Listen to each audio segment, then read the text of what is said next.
Hello everyone and welcome to Laurence Plays Factorio Planetary Pioneers. And now that we're getting ready to leave the Nauvian sphere of influence, that is sort of Nauvis and its two moons, Maluna and Lignumis, I thought it'd be a good time to talk about how we felt that things have gone here and how the multiplayer run is going and what sort of things we think we perhaps should have done a little bit differently. And the big thing to talk about in that area is how we feel the mechanic and the way we've gone off to different planets has worked for us as a group.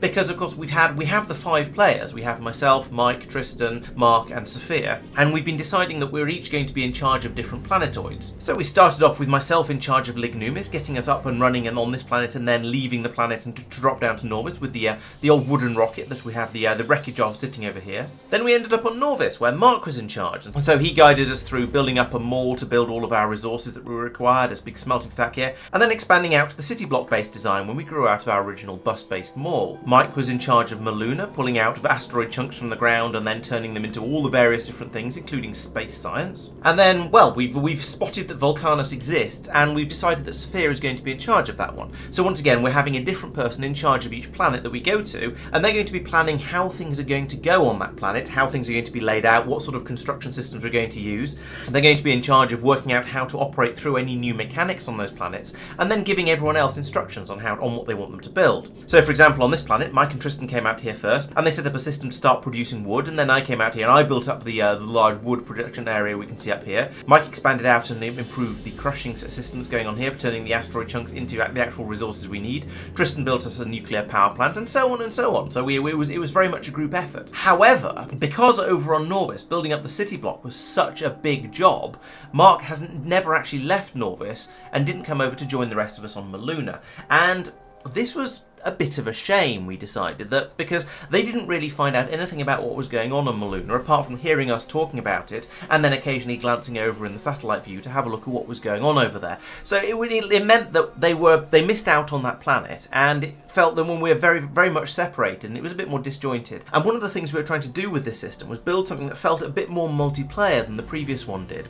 Because when we played K2SE a couple of years ago, we each had our own assigned planets and science packs and so on, and we were working very, very separately. And sure, we were shipping all of the science packs to a central location, and then we were somewhat reliant on other people's resources. Like for example, I was producing vulcanite on a volcanic planet and then shipping it over to Mike's planet where he was needing to make iridium because he needed a supply of it over there. So there was some interaction between us based around that, and Mike usually complaining that there wasn't enough of it coming through, so I needed to go back out there and expand it. But we're each working on our very own planets and didn't really see each other at all, and that felt a bit less friendly, a bit less fun. So we thought this time we'd focus a lot more on trying to do a multiplayer thing and working together on the different problems we see.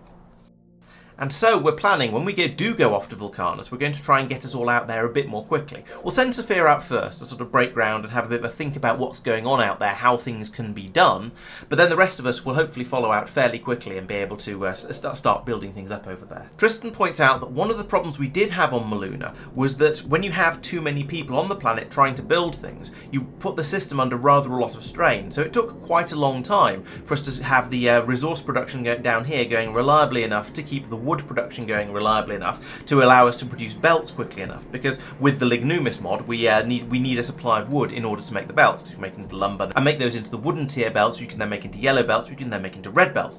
So we were really struggling to get enough belts coming through in order to expand, and that was actually the limiting factor for quite a long time when we were building this planet up. We had enormous numbers of belts blueprinted down out here and ghosted in, and we were just waiting for the bots to come out and be able to place them because we were waiting for the machines up here to build them.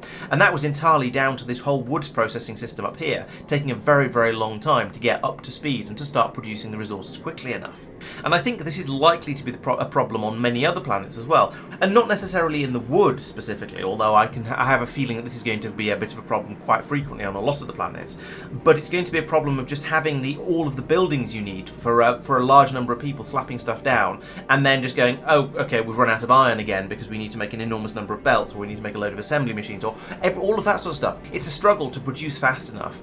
And if you've played Factorio yourself, which I imagine you probably have if you're playing this game, you'll know that there's that sort of point in the early mid-game, and actually in the very early game as well, where you're trying really hard to expand. You just don't have enough of all of the resources you need. You can't put down the belts fast enough to get all the resources from A to B that you need. And so you sort of have this sort of chicken and egg problem where you can't expand because you don't have the resources, but you can't have the resources because you can't expand. And so at that point, the early game on any given planet tends to be rather slow. That said, we do now have Saphir's shiny Maul design running very happily down on Nauvis, producing basically everything we need. And looking at this, the only things we seem to be short of are power armor 2 and some of the tank cannon shells. All the other lights seem to, and laser turrets. But basically all of the lights are off. That means we've got enough of all of the things we're trying to build.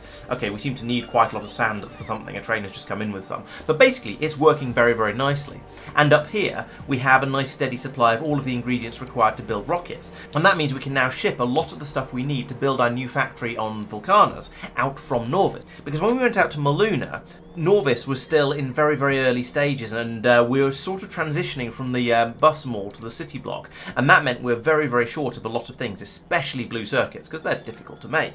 And so we really weren't able to ship massive quantities of resources from Nauvis up to the spaceship to take them over to Maluna to give us that jump start on the planet that we would have wanted. Now, all of the early planets are completely self-contained, so you can just drop in there with absolutely nothing and still build up from scratch, build up all of the resources you need, build out an entire system to do everything you need with all of the basics. Okay, there's going to be a few more complicated things that you can't get, like there isn't any uranium on some planets, for example, so you wouldn't be able to get nuclear power up and running, but you'd be able to get power in some way, shape or form. You'd be able to get assembly machines, you'd be able to get belts, you'd be able to get all of the basics. It just takes quite a long time to get that bootstrapped. And so our plan for Vulcanus is to go out there with an enormous number of red belts and assembly machines and all the other bits and pieces you need in order to bootstrap a base, and hopefully that will make it much, much easier, and we won't have so much of the everybody's trying to build belts at the same time, we just don't have enough, so nobody's builds are getting built.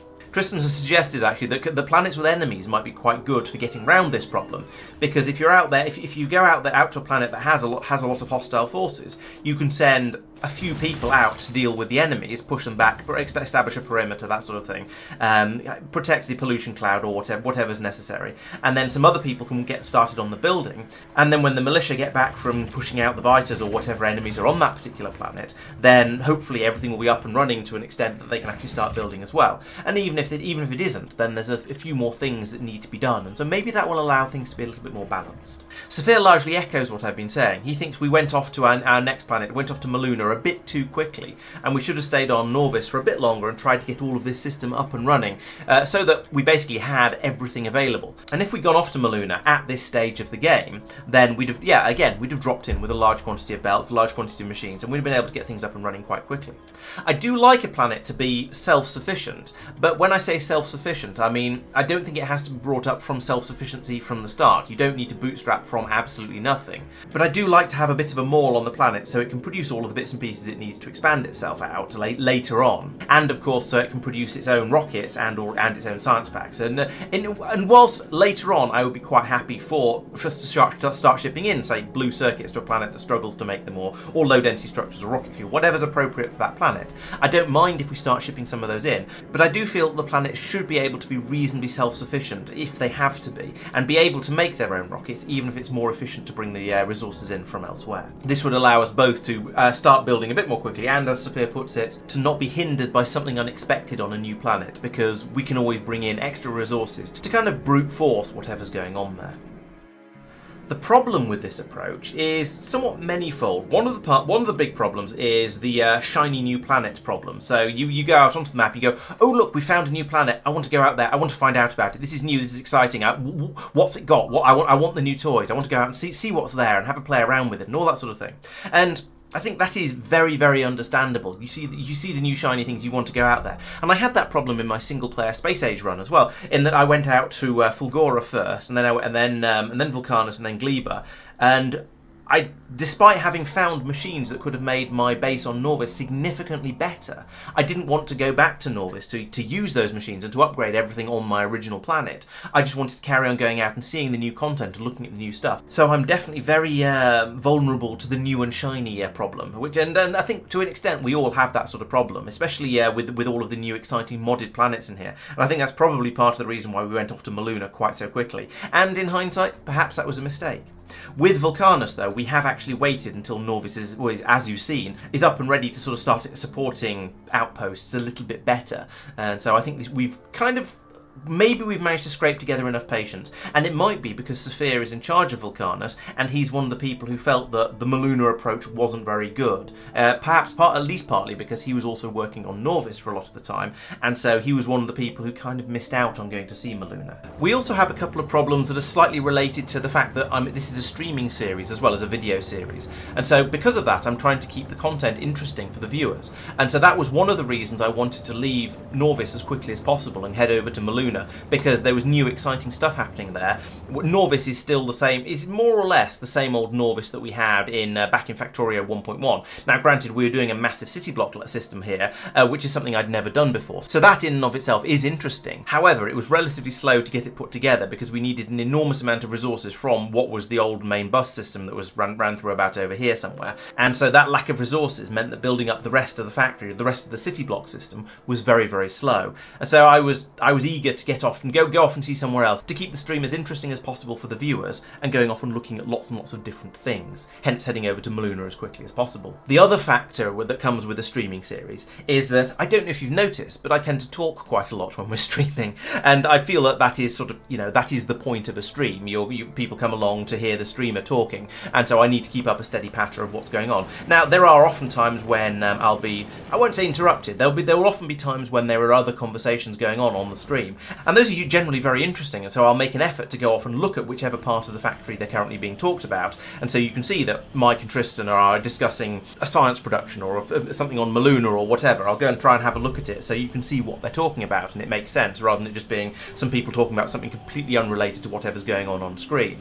However, that means if they want to get into a more in-depth discussion, especially if it's something that's a bit more theoretical and potentially a bit less immediately interesting, they will tend to go off into a separate Discord channel, partly so that they can hear themselves speak over my talking, but also partly because it might not be the best content for the stream. So I appreciate them doing that and splitting off those conversations somewhere else. But again, it sort of breaks up the sociable side of it a little bit, in that people are going off into different areas, and there is one person in the game who is just constantly talking and won't shut up. I think that is just an inevitability of the whole sort of streaming thing. We can't really do anything about that because it's just how streaming works. And we've had problems in other series in the past where we've had two people streaming in the same game, and we've been just trying to talk over each other all the time. So it's a tricky one and needs to be worked with carefully. But it is also definitely another factor that sort of removes from the social aspect of the gaming slightly. Now, on the flip side of that, streaming makes gaming a lot more sociable because there are all the people in chat who are joining in with the conversation and pointing out mistakes, or dropping in suggestions, or acting as the peanut gallery. All of these things are excellent, very important things to have people doing, and I think it really does add to the game. However, the having to send people off into a different Discord chat in order to discuss the minutiae of some of the circuit systems or the blueprint parameters does kind of it means they're a little bit more isolated for that time as well, which is a little bit of a shame. Lignumis is another interesting one, and this things went a little bit pear-shaped is too strong a word, but things went a little bit funny in a slightly different way on Lignumis. So Lignumis, we started off with very, very basic resources. Everything was made of wood and gold, and we couldn't do all that much with it apart from basically escape the planet. And we did some basic research with wooden science packs and steam science packs. Then we got over to Nauvis and we started messing around over there, getting things built up and doing all of the basic researches, so the red and green and blue and grey science packs, getting all of that up and running. And after a little while, we found that the natives on Lignumis had done a little bit of expanding, and they started attacking the walls a little bit, and we had a bit of an incursion up here in the north. And we decided a good way to deal with that would be to send one player over there to sort things out, hopefully fairly quickly, tidy things up a bit, make the base a bit more defensible, and then come back again. And so Sophia was either volunteered or was volunteered. I have to admit I'm not quite sure which, but he went over there and he did a very good job. He fought back the wrigglers and pushed them back outside the, well, I was going to say outside the noise cloud, but the noise cloud is now completely self-contained because he went around and he expanded the walls. I think we probably hadn't researched stone walls at the time. You can make them on Lignumis, but we hadn't researched them. So when he came back out here, he was then able to make them, and now he's put in a much thicker wall all the way around the outside, a lot more turrets, and he's even scattered a few laser turrets throughout as well to beef up the defences even more, which is great because these guys don't have much health, and the laser turrets have a longer range, and the laser turrets do significantly more damage because these are still using the wooden ammunition because there's no way to make anything better out of local resources, and we didn't really want to start shipping red ammo over from Nauvis to Lignumis because that seemed a bit a bit much, but having the wooden ammo and lots of these wooden turrets as a sort of emergency backup, but with the laser turrets intending to do the main part of the damage, that worked really well. As you can see here, we're currently doing 12 physical damage with the bullet turrets and 66 damage with the laser turrets. And so I don't think the little wrigglers stand a chance if they get anywhere near the laser turrets. Also, because when we were on Lignumis initially, the entire system was set up with burner machines. We had no power on this planet at all. Sophia also added in solar power and some accumulators, which I have since expanded, in order to power those laser turrets and a few other things that he put in here as well. And so, yes, he came out, he did an excellent job of expanding out, putting in these nice strong walls, a lot more defences, and some laser turrets to spice up the defences a little bit further. And that worked really well, in that we then had Lignumis defended again, which meant that once we started to need it later, it wasn't going to have been completely wrecked by the enemies. However, he was out there on his own, which he said wasn't very enjoyable. It would have been better if he'd gone back with a group of at least 2, or maybe have more people go out there, or perhaps if he'd done a little bit less building up of the defences and just dropped in some extra turrets and done some repair work and stuff like that. Exactly what the right level of defence would have been is hard to say. But it didn't work out brilliantly because, well, I'm not going to say he got lonely, because that's sort of trivialising the problem a little bit, but he went out there and it wasn't all that much fun because he was just on his own, trying to solve some relatively basic problems and just build up some extra defences. So yeah, maybe we should have sent more people out there. Maybe we should have just abandoned Lignumis and let it get destroyed, but I think we were going to want it later, and also the chirping of the destruction would have got incredibly annoying before they'd ripped through the entire base. Sophia notes that when he was away over on Lignumis, not only was he missing out on what was going on Maluna, because by then Mike and Tristan were out there getting things set up, and maybe I was there too, I forget. In fact, I think I was there, and I think that's why Sophia went to Lignumis rather than me, because we hadn't made the don't send the planet boss to the planet rule back then. So not only did he miss out on what 3 people were getting up to on Maluna, he also missed out on what Mark was getting up to over on Norvis, and this meant he felt very isolated and didn't really see what was going on. After that, Sophia came back down to Norvis to carry on helping us down there, and eventually moved on to doing the city block design. Once again, I don't remember exactly what order these things were done in. And then we realised that some of the researches we were doing were going to require steam science, and that kind of has to be made on Lignumis, or at least the gold for it has to be mined on Lignumis. You can then either ship the gold back over to Norvis and make the science packs there, or you can make them on Lignumis and ship them over. And I think there was very little functional difference between the costs to do either one. You'd need about the same number of rocket launches. It costs 2 gold plates to make 2 steam science packs, and steam science packs stack up to 200, whereas you can only fit 100 gold plates in a rocket. So actually, no, I take it back. It's much better to build the science packs on Lignumis and ship them from there, because you only need half as many rocket launches. And so that meant that we're going to have to go back to Lignumis. At that point, I decided it'd be a good idea for me to go over there because it was my planet and I felt some sort of sense of ownership on it, and felt that it would be a good idea for me to be the one responsible for going out and improving things. And so I did. So I came out here, and yes, I've built up the science production over here. We've got plastic production with the wrong recipe and with the right recipe, and also the rocket fuel and the load and the blue circuits to allow us to make rockets and then ship the science packs out and over to Norvis. And so there are a couple of problems with this. First one was I went off there on my own, and that meant nobody else was involved with this part of the process. I just went out to get on with it, and it meant sort of, once again, people were missing out on stuff that was happening around the factory, a bit like Mark did with Maluna.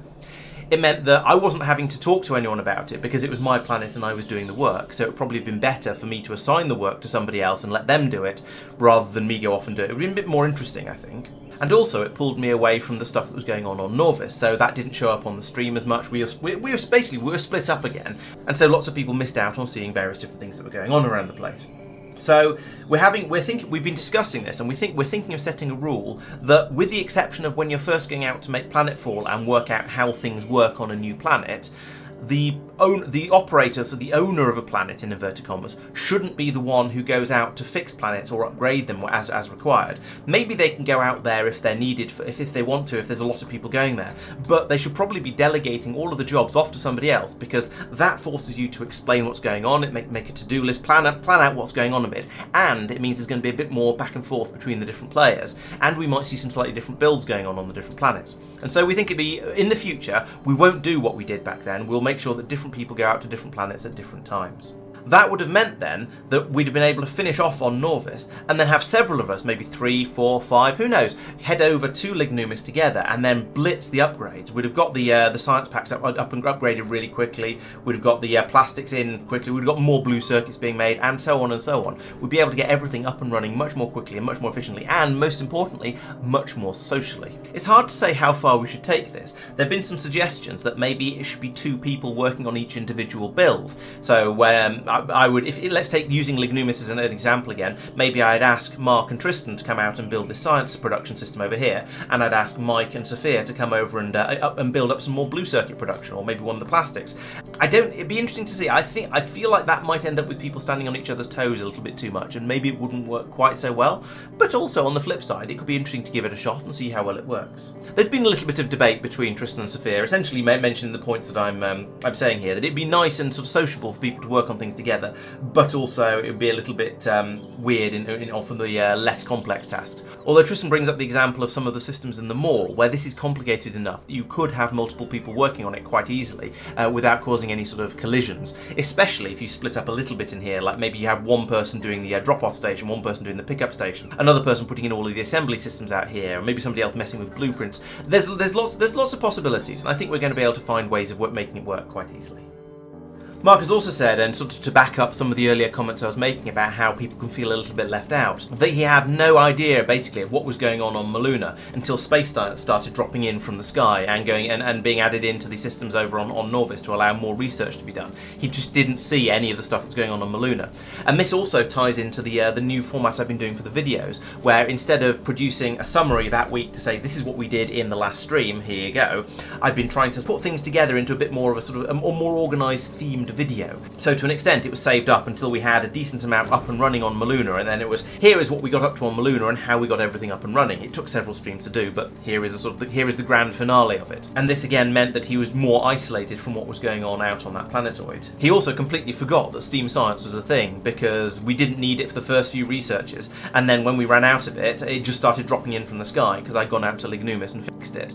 So again, it's very easy to miss out on a lot of what's going on around the factory, especially if you're really concentrating on getting something complicated done and therefore not listening to the idle ramblings of the streamer. And so I think that brings us to a close on how things have been going. I think there's one very strong running theme throughout this, and that is that we need to try and stay together a bit better and organise who does what on which planet a little bit better, to keep things interesting, to make sure that everyone knows what's going on, and to try and keep things feeling a little bit more sociable. And so having learned these lessons, I think this is definitely going to be something we can implement in the upcoming streams.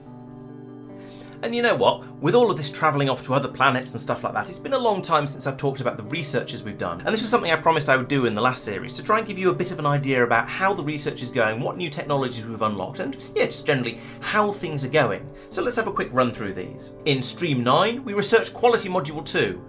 This is an upgraded version of the Quality Module. It gets you a 1.5% buff on quality at the expense of a certain amount of speed. Great, I'm sure we'll use that quite a lot in the mall, and we'll see where else we want to put them. This is the only research we did in Stream 9. I think this stream was when we were really building up the city block system, and so we didn't have a nice steady stream of science coming in, so it was just sort of do what we can with what we've got not lying around on the floor, and just try and knock a little bit out, because we might as well. Stream 10 was similar. We actually got no researches done in Stream 10, because we're building out the city block still. Stream 11 though, then we actually started doing things.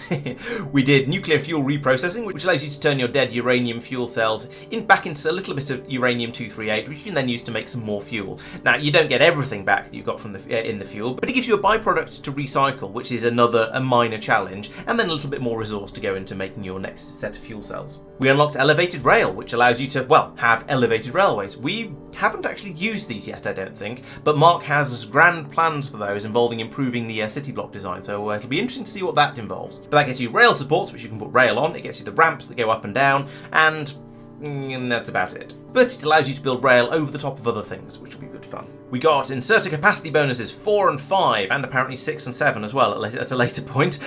These allow the inserters to pick up more things, and that makes the inserters generally better, because if an inserter can pick up more items with each swing, then that gives you a massive immediate speed increase, even without making the inserter any faster. So in this case, we've taken the non-bulk inserters from 2 to 3. That means that's an immediate 50% speed boost. It's not quite as exciting as when you double it in the first place, but it's still very, very good. And it takes the bulk inserter capacity up to 13, which is fantastic. We unlocked the portable fission reactor, which is a little nuclear reactor you can put in your armour to keep you powered when you're running around and all of your bots and personal laser defences and exoskeletons and so on are doing things. And actually this sort of goes into the not seeing things as they're happening, because I didn't realise we got this for quite a long time and had been carrying on using the burner generators because I didn't really need all that much power. And then I started putting together a more advanced super suit, and someone said, why are you still using burner generators? We've got the nuclear ones. And I went, have we? And immediately upgraded. So it's easy to miss these things as they get developed. We've got the prototype mech armor. Now this is a modded bonus thing that you get, and this is an early version of the mech armor that you get in vanilla. It allows you to basically fly, so you don't have to worry about running into trees and rocks and oceans anymore. You can just fly over anything that gets in your way. It's a reasonable equipment grid, although I think we reckoned that if you just want equipment grid and sort of general power, the Power Armor Mark II is actually better. Yes, this has an equipment grid of 10 by 10, whereas the prototype mech armor has a grid of 8 by 8, so that's actually quite a big difference. So that means the Power Armor 2 is about 50% bigger than the mech suit, because one's 64, the other's 100. That's a big difference. But if you're more interested in sort of your mobility of being able to fly over things and so forth, rather than just in how much stuff you can cram into your equipment grid, then potentially the prototype mech armor could still be better, and it's the one I've personally gone for. We've got Battery Mark II, slots into your armor, gives you a bit more power than a Battery Mark I, and Automation 3, which gets you the Assembly Machine 3s, which are an assembly machine but a bit faster. They're actually quite good. They're a lot faster. They're almost twice as fast as the Assembly Machine 2s. And now onto Stream 12, we unlock the beacons, well, the effect transmission, which gets you beacons. I don't think we've actually used any yet, but these are things you can drop speed modules or efficiency modules into them, and they'll affect all of the buildings around them. And there's been some fun shenanigans have gone on in Factorio 2 with how beacon effects work, but we'll talk about that later once we start actually using them. We have Maluna silicon processing, which allows you to take in the anorthite chunks and produce silicon ore as well, so it's an advanced asteroid crushing recipe. And then from that you can make silicon, and from silicon you can make solar panels. And this is a different recipe that allows you to effectively produce solar panels very, very cheaply on Maluna and then potentially ship them out from there. So maybe at some point we will have a big solar panel production farm on Maluna that is able to ship these out. So far, we are taking out a feed of silicon from the anorthite, and that's been brought over here and then being made into the silicon wafers that are then just being offered up to the rockets to take away. So we're not actually using them yet anywhere, but they could potentially be sent off somewhere to be used. We have Logistics 3, also known as blue belts. So where the wooden belts have a speed of half, the yellow belts have a speed of 1, red have a speed of 2, these have a speed of 3, so they're getting gradually faster. Speed 3 in this context means 45 items per second, which is, you know, decently quick. We've done some worker robot upgrades to make our bots a bit better. So we've got worker robot speed up to 6, which means the bots will flit around a little bit more quickly, which, given that we're starting to use them in quite large numbers, is a very handy thing. We've also done worker robot capacity as well, so we've brought that up to level 3 research, and that means they can carry more stuff around with them, at least particularly the logistics bots. And given that we're using a lot of those in the mall system over on Norvis, I think that's going to be quite useful. Lasers have been upgraded with shooting speed going up to 7 and damage going up to 6, so, you know, that's a load more damage out of our laser weapons, which is very valuable. And similarly with physical projectiles, we've got that damage level up to 6 as well. So we're getting a bit more damage out of our bullets and making them fire a bit faster because we've got weapon shooting speed up to 6 as well. Train braking force has gone up way up. Well, we're using loads of trains on Norvis, so it's probably good if they can stop nice and quickly, because that means they can carry on going at full speed on the main lines for a bit longer and not getting other trains away as much. So yeah, we've got that all the way up to level 7, so that's great. And then I'm going to stop at that point, because whilst there are a few other researches that we've done, they're a little bit spoilery for things we haven't actually talked about in the videos yet. So I think that's going to be it for this video. Thank you very much for watching. I hope this has been interesting and you'll come back again for the next one. Videos will of course carry on coming out every Thursday and Friday as usual, and we'll be back for another stream on Monday at 7:30 PM UK time. I will also be back for another stream on Wednesday at 8 o'clock for this one, where I shall be playing Foundry, which is like Factorio but with properly in 3D and in a Minecraft world, and that's going quite nicely. I finally unlocked the game's equivalent of trains now, so that's going to make moving resources around a little bit nicer. Thank you very much for watching. Don't forget to subscribe to the channel so you don't miss out on anything, and I'll see you next time. Bye bye.